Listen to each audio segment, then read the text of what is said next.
ಡಿ.ಎಸ್. ಅರುಣ್. ಧನ್ಯವಾದಗಳು ಮಾನ್ಯ ಸಭಾಪತಿಯವರೇ. ರಾಜ್ಯ ಸಿವಿಲ್ ಸೇವೆ ನೇಮಕಾತಿಯಲ್ಲಿ ಶೇಕಡ 2 ಕ್ರೀಡಾ ಕೋಟಕ್ಕೆ ಬ್ರೇಕ್ ಎಂಬ ಶೀರ್ಷಿಕೆಯಡಿ ಉದಯವಾಣಿ ಪತ್ರಿಕೆಯಲ್ಲಿ ವರದಿ ಪ್ರಕಟವಾಗಿರುತ್ತದೆ. ರಾಜ್ಯ ಸರ್ಕಾರದ ಸಿವಿಲ್ ಸೇವೆಯಲ್ಲಿನ ನೇರ ನೇಮಕಾತಿಯಲ್ಲಿ ಕ್ರೀಡಾ ಸಾಧಕರಿಗೆ ಶೇಕಡ 2ರಷ್ಟು ಹುದ್ದೆಗಳನ್ನು ಮೀಸಲಿರಿಸುವ ನಿಯಮಕ್ಕೆ ಸರ್ಕಾರ ತಡೆಯೊಡ್ಡಿದೆ.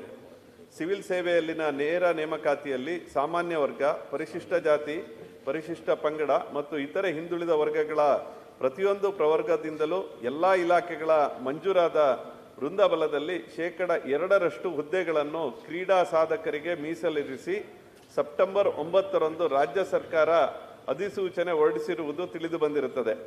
ಆದರೆ ಯಾವ್ಯಾವ ಕ್ರೀಡೆಯಿಂದ ಸಾಧಕರನ್ನು ಆಯ್ಕೆ ಮಾಡಿಕೊಳ್ಳಬೇಕು ಎಂಬ ವಿಚಾರದಲ್ಲಿ ಸಿಬ್ಬಂದಿ ಮತ್ತು ಆಡಳಿತ ಸುಧಾರಣಾ ಇಲಾಖೆ ಮತ್ತು ಕ್ರೀಡಾ ಇಲಾಖೆ ನಡುವೆ ಗೊಂದಲ ಸೃಷ್ಟಿಯಾಗಿದ್ದು, ಕರ್ನಾಟಕ ನಾಗರಿಕ ಸೇವಾ ಸಾಮಾನ್ಯ ನೇಮಕಾತಿ ನಿಯಮಗಳು 1977ರ ನಿಯಮ 9ಕ್ಕೆ ಮಾಡಿರುವ ತಿದ್ದುಪಡಿಯನ್ನು ಪುನರ್ ಪರಿಶೀಲಿಸಲು ಮುಂದಾಗಿರುತ್ತದೆ.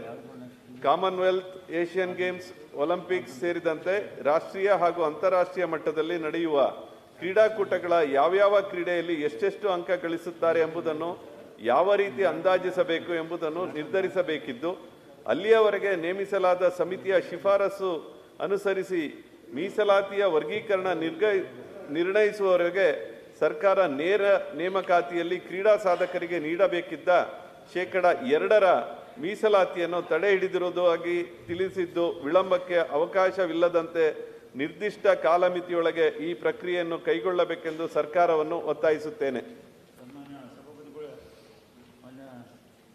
ಮೈಕ್ ಹಾಕೋರಿ, ಸ್ವಲ್ಪ ಮೈಕ್ ಹಾಕೋರಿ. ಮೈಕ್ ಹಾಕೋರಿ, ಕೇಳೋದಿಲ್ಲ ಮಾತಾಡೋದು. ಮಾನ್ಯ ಮುಖ್ಯಮಂತ್ರಿಗಳಿಂದ ಉತ್ತರವಿಸಲಾಗುವುದು. ಸಂಕನೂರ್.